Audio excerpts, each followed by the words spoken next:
Hello and welcome. This is Business Time, a magazine program in which we bring you major business and economic news stories making headlines in the country. And my name is William Kumwembe. In the program today, we look at strides the country is making towards attaining the 1,000 megawatts generation mark by 2025 amid challenges facing the energy sector. And also in the program, we look at how the 2022 season of selling commodities has started following the announcement by the government of the farm gate prices last week. That's inside Business Time.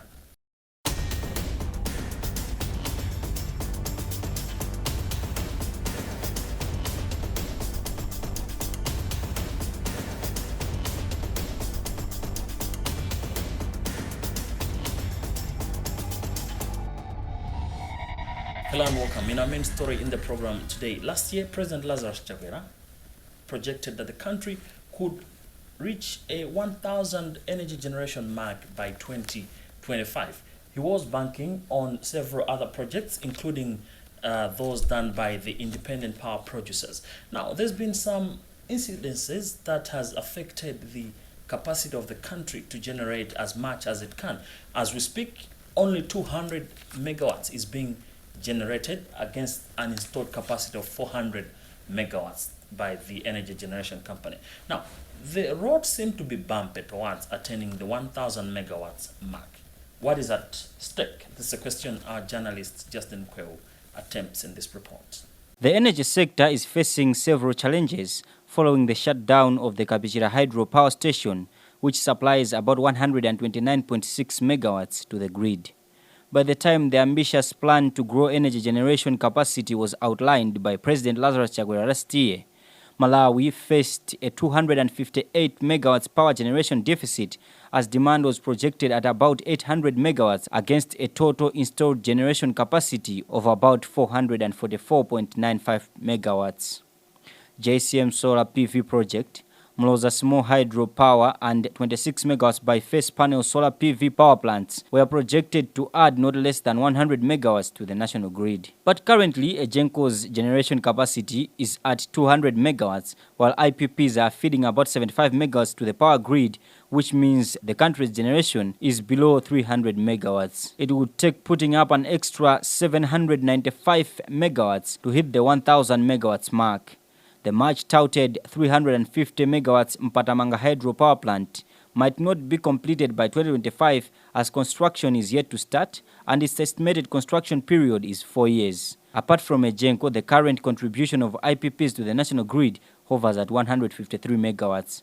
But a Greco contract is coming to an end this Friday, which will see about 78 megawatts taken off the grid, bringing the total contribution of IPPs down to 75 megawatts. Electricity Supply Corporation of Malawi, ESCOM Chief Executive Officer Kamkwamba Kumwenda, said the most reliable source of energy remains hydro and thermal, but about 60 megawatts of the 75 megawatts supplied by IPPs comes from solar at JCM Power in Salima. Kamkwamba believes that more IPPs should be engaged if the country is to meet the aspiration. The significance of this is that in terms of business, because you can't do business without power. So it means that people of this area can actually engage into meaningful businesses which need power, including social services like hospitals and even schools. People will be able to, students will be able to read at night. So Cedar Energy has actually committed that they will, as part of CSR project, bring power to some of the schools around this area. So for ESCOM, we are glad that it's a relief that people of Mulanje, Teoro will not be load-shedded. We can actually give the power that we're getting from Ejenco to other areas of this area or throughout the country. The cheapest source of power is hydro and thermal. When I say thermal is coordinated biomass, these two sources of power, they are the cheapest. The others, which are green, like solar, they are very expensive. What has been happening over the years is because Ejenco is the biggest supplier of hydro, which is the cheapest. So in terms of distributing the costs, Ejenco actually subsidizing some of these IPPs, but the hydro is the cheapest. Our consider is 10 cents per kilowatt hour. Amid the fears, Single Buyer Licensed Power Market Limited feels the country is on the right path towards improving the power sector and seeing more players feeding into the national grid soon. PMO Marketing and Corporate Services Director Vilanti Jana said on Monday that within 4 months, Malawi will see more megawatts being added to the national grid. Speaking when commissioning the Cedar Energy's hydropower plant in Mulanje at the weekend, Minister of Energy Ibrahim Matola maintains that strides registered in addressing energy woes remain impressive. We are here in Mulosa, and indeed, as a ministry, we are very glad and optimistic that what the President's vision of 1,000 megawatts will be added into the national grid. One of it is today's commissioning and switching on of Mulosa Hydro Power Plant, which is generating 3.4 megawatts. Let's not talk about the megawatts because these are technical things.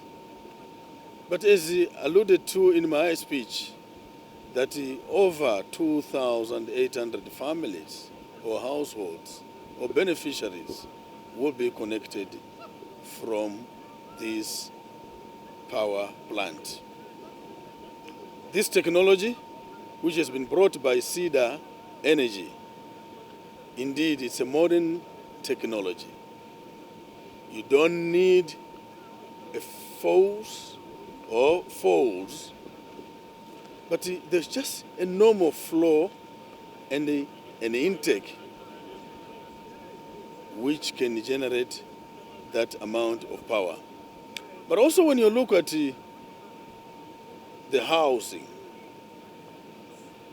it's a 40-foot container size which is housing this power plant. And if we can have such technologies, we are going to achieve the intended goal and the vision of His Excellency Dr. Lazarus McCarthy Chakwera. It's not good to put all eggs in one basket because Shiri River is holding Nkula. Energy expert from Zuzu University, Maxon Chitao, has however cast doubt if the dream to have Malawi generating 1,000 megawatts by 2025 will be realized. He said to put up a power plant requires a lot of resources, and the country has potential sites that can add a lot of power to the national grid, such as Kolomizo, Mpatamanga, South Lukulu, Bua, and Kamwamba, and if those were dealt with seriousness, the country would have reached that level because IPPs are putting very minimal megawatts which are not in line with the goal. Energy is a serious aspect of economic growth, especially on the industry.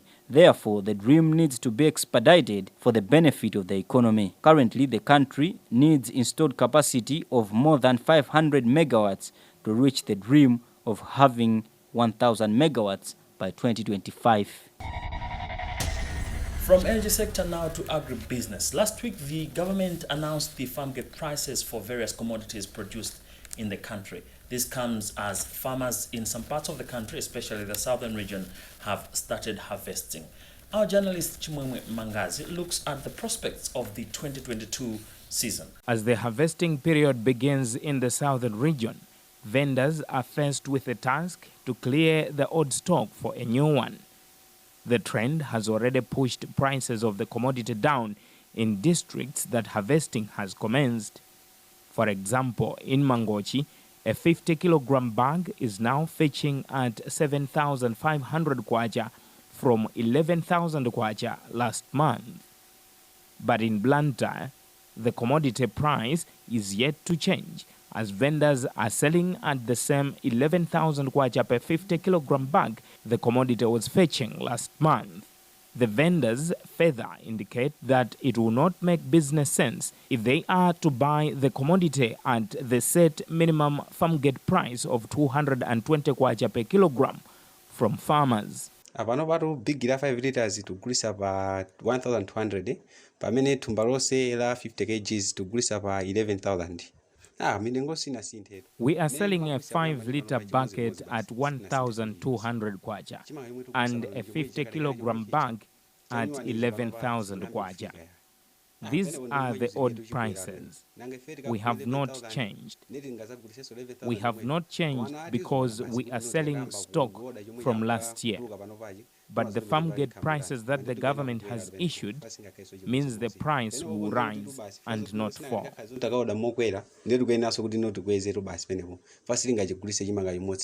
The commodities price is expected to decline during the harvesting period, despite an expected 14% drop in production this year. Remember, this is Business Time, a magazine program in which we bring you major business and economic news stories making headlines in the country. We'll be right back.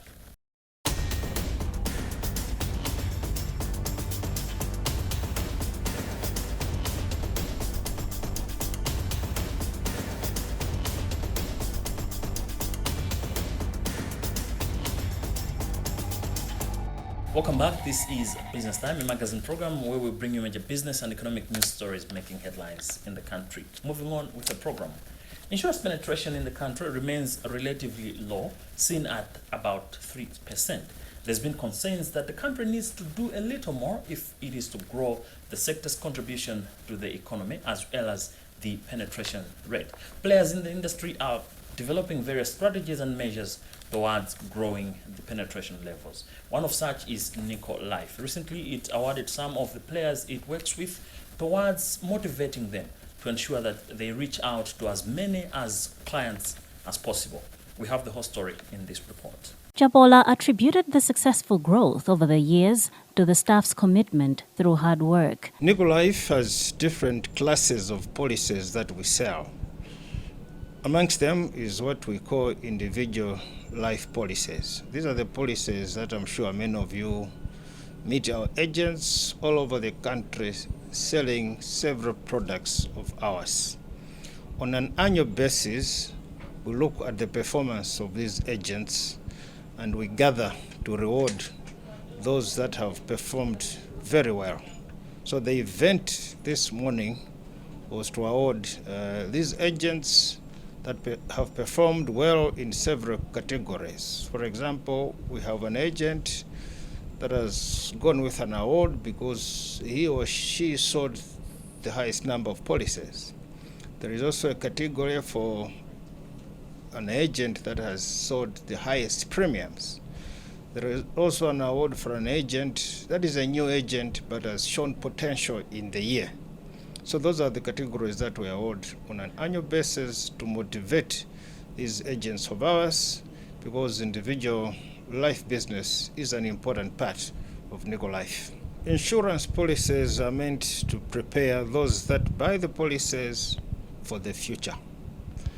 It's a policy that enables you to have peace of mind.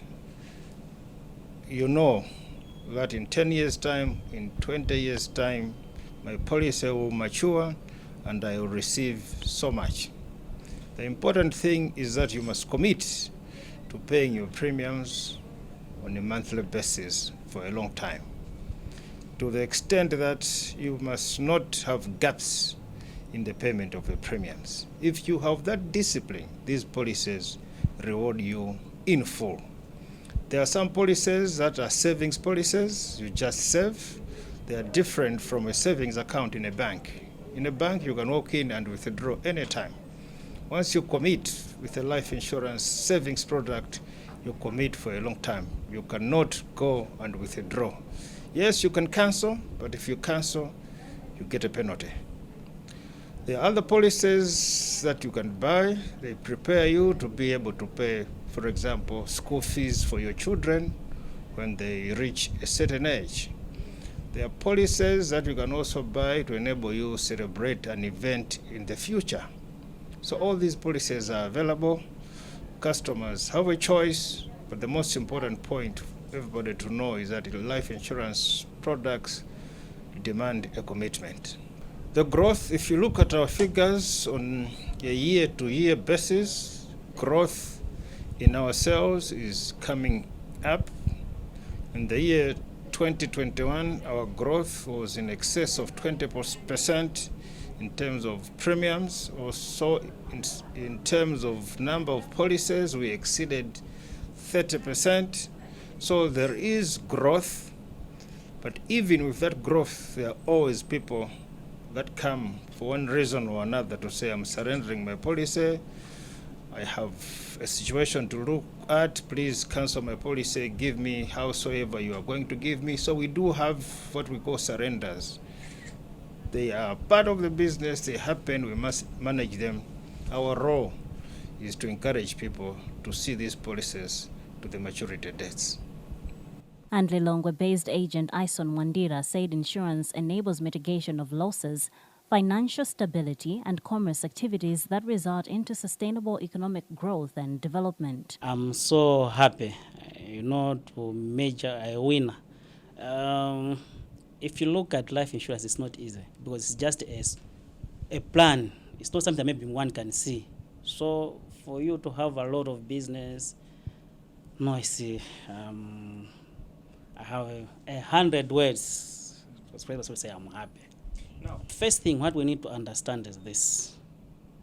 We are the financial solutions. We offer financial solutions. So first, maybe before offering any financial plan, you need first to understand the needs and wants of the particular individual, since it's an individual investment portfolio. So by understanding the needs and wants of an individual, then you give a specific product that would meet the solutions of that particular person. So yes, we have got different needs. It could be education, it could be retirement. So based on those needs, will give me a clue to say what product can suit better for that particular individual.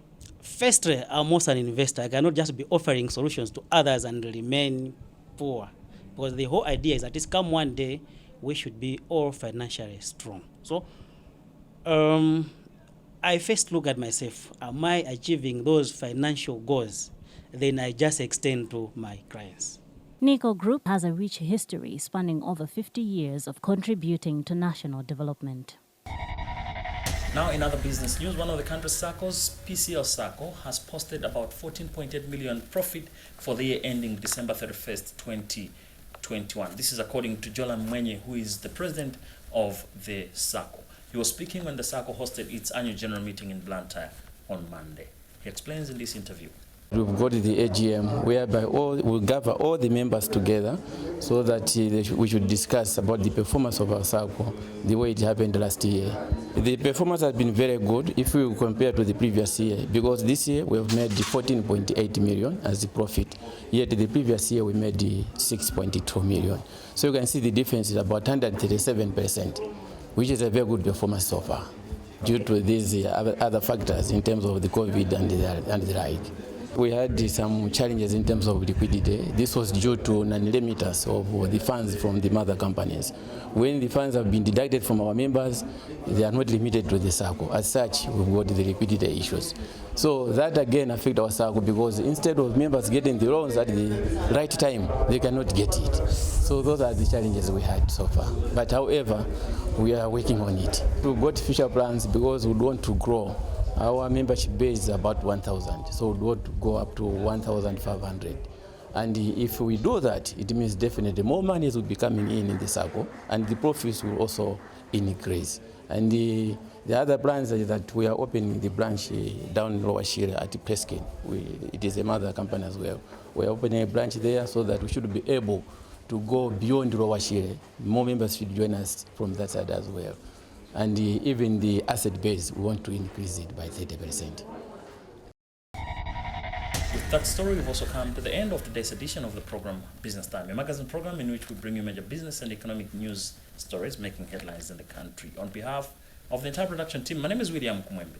Always remember, if it doesn't make money, then it doesn't make sense. Stay safe and bye for now.